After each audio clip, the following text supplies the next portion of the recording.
for us.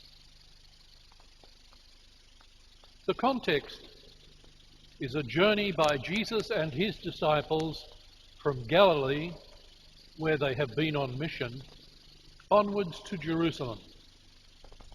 They have taken the shortcut by way of Sychar in the Samaritan territory. Of course, as we all know, Samaritans and Jews are opposed to one another both ethnically and religiously. One suggestion that can be made here is that the mission of Jesus is beginning to expand, and so it includes those outsiders whom Jesus is beginning to pass on his mission to his disciples. Another element in the story is Jacob's well, where Jesus rests in the heat of the day. In the books of Genesis and Exodus, the well is actually a place of betrothal. The so-called wooing scenes take place between Isaac and Rebekah, Jacob and Rachel, and Moses and Zipporah. Such associations hover around the meeting between Jesus and the Samaritan woman. This is different to the interpretation that is often given to this woman.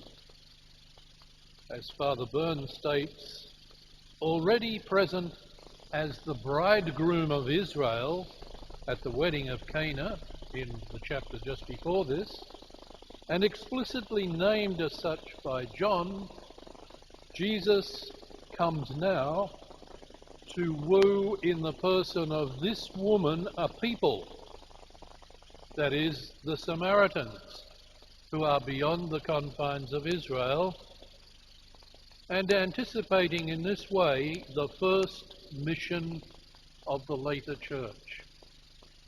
So this wooing imagery is really powerful. It reinforces the bridegroom nature of Jesus. The story is also given for our instruction on a number of themes.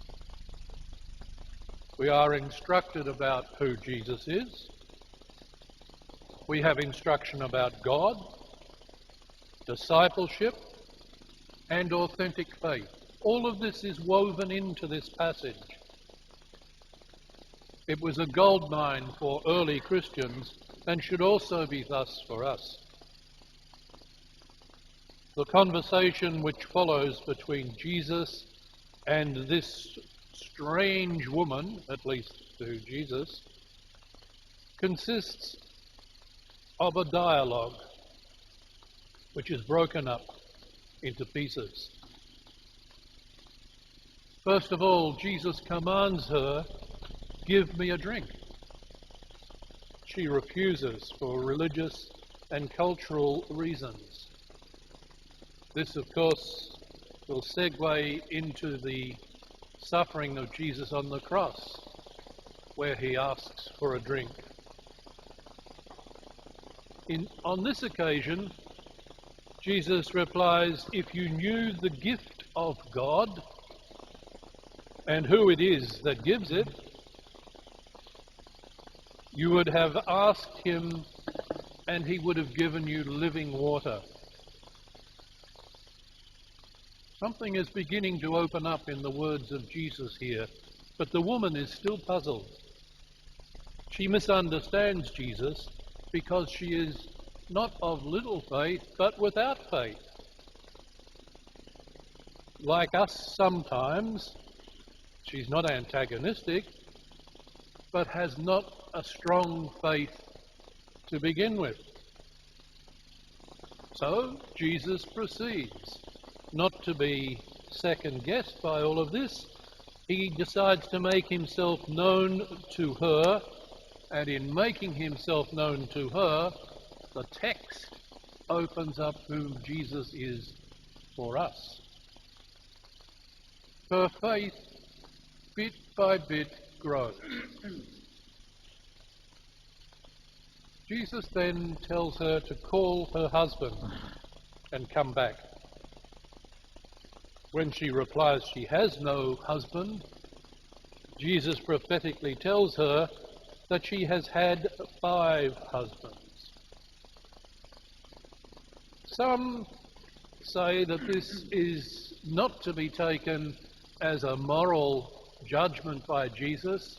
Rather, it is a simple expression that this woman has had extremely painful relationships with many men. On the other hand, some say the passage is to be taken as a symbol. There were 5 nations that came through Samaria and brought with them 5 foreign pagan gods. And this was the situation that had overrun Samaria at different periods in its history. At this point, the discourse shifts its focus from water to the person of Jesus, who identifies himself as I am he. In Greek, ego eimi. This is the words that were spoken to Moses out of the fiery bush when Moses asked, "Whom shall I say sent me?" And the reply is, "Say, he who is sent you."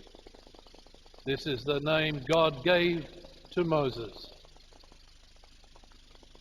At this, the woman abandons her bucket and departs to find her fellow Samaritans. Once again, symbolism enters the story. The bucket represents her former life, which she has now put aside.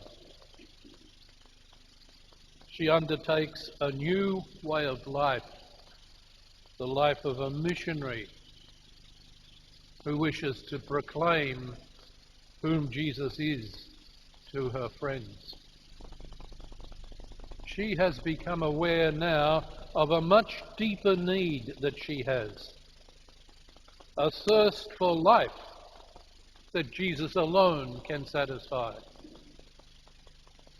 When St. Augustine read this passage, he was touched deeply. And he said this: Jesus thirsts. His asking arises from the depth of God's desire for us. Whether we realize it or not, prayer is the encounter of God's thirst with ours. God thirsts that we may thirst for him. All this makes the episode such a wonderful paradigm of progress in prayer and spiritual transformation. Spiritual direction aims to allow Jesus to tell us the story of our life. If we contemplate Jesus and who he is and what he brings, we are confronted by that with the story of our life, in the sense of gathering up all the fragments, the twists and turns, the false steps and failures, so that we can see them woven into a coherent and meaningful narrative of grace. Christ is risen.